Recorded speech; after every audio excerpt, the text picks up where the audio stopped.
Siku njema zinakuja. Kama unapitia magumu, kama unapitia wakati wote ule mgumu, amini kwamba siku njema zinakuja. Hizi siku 2-3 zilikuwa ni ngumu sana kwangu, ngumu, lakini leo na furaha. Leo ni siku ambayo imeanza na stress, nimeanza nikiwa na stress, lakini mpaka mwisho wa siku imenibidi kuwa na furaha kwa sababu niliona siku nyingine. Juzi nilikuwa kwenye hali ngumu, jana nilikuwa kwenye hali ngumu, leo nipo kwenye hali ngumu, na mpaka muda huu nafurahi kwa sababu ni siku nyingine, bado napumua, bado naona siku njema, na naamini kwamba wakati mgumu upo kwa ajili ya kunyoosha watu wote ambao wamesimama wamepitia katika wakati mgumu. Ndio maana wanasema mtu akifanikiwa anasema amepata mafanikio. Asemi amechukua mafanikio au ameokota mafanikio. Mafanikio sio kitu unakikuta kipo tayari complete unakichukua, ila unakitafuta. Ndio maana wanasema umepata mafanikio. Kwa hiyo kama unapitia maisha magumu, kama unapitia situation yote ile ngumu, amini kwamba hiyo ndio testi ya wewe kwenda kufanikiwa.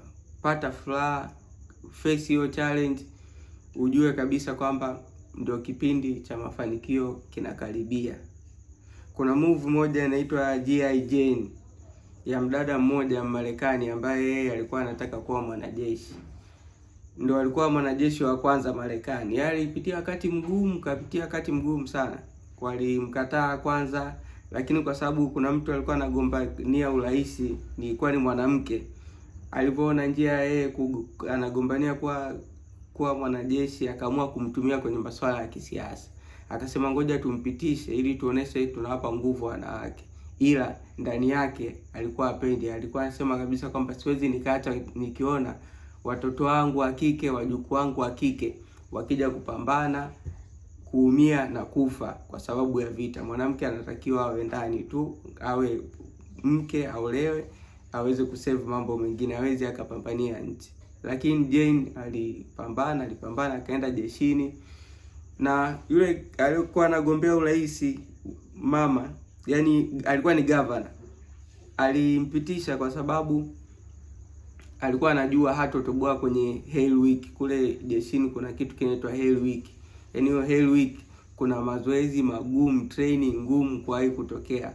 Ina maana siku ya kwanza ukifeli, siku ya pili ukiona kwamba huwezi kuendelea, unaenda wagonga kengele, unaandika jina. Unaenda kuchukua jina lako unaenda kulifuta. It means huwezi kaendelea, huwezi ukafanikiwa kwa mwanajeshi.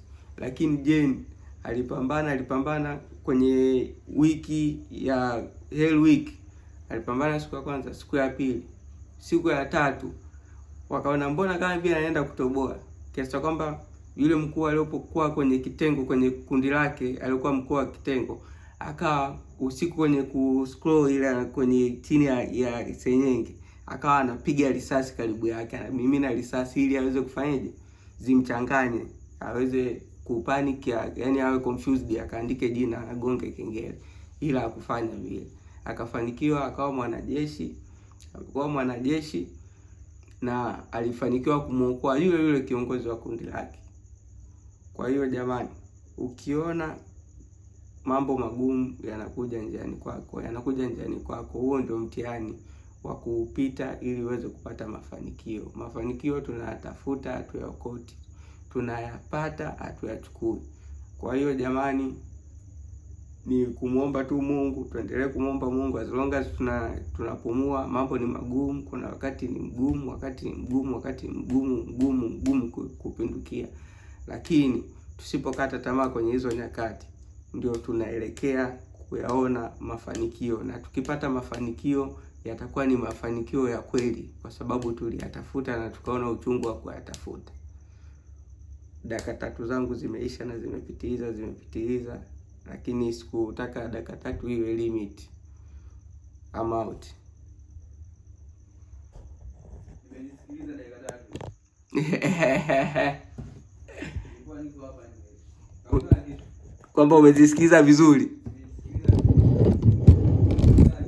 Afu ndo nakuta nilikuwa si rekodi.